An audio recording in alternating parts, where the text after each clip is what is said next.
So there's all different kinds of travel writers. There are travel writers who just focus on cruises, and some that focus on wineries, and some that focus on food.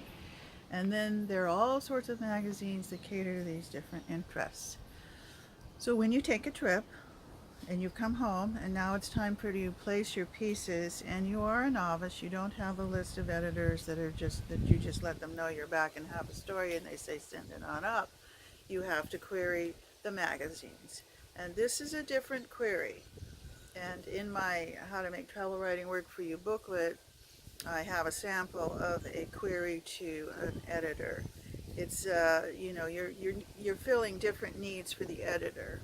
And you need to be familiar with the magazine, but that's easy these days because of the internet. You just Google, burning magazines, and then you go to the editor's page and you see who the editor, you read the editor's letter. That's always a good place to get to know your editor. That's a good idea. And then know their magazine, know what their focus is, and you know, some horse magazines are only interested in the technical aspects of writing. They're not interested in travel pieces. So you need to analyze your market. And that's really wonderful. The internet's just made it so much easier.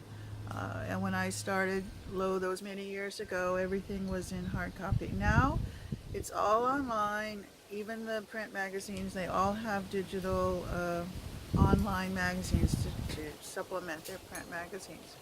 So it's really pretty easy. So that is the last of my tips for today.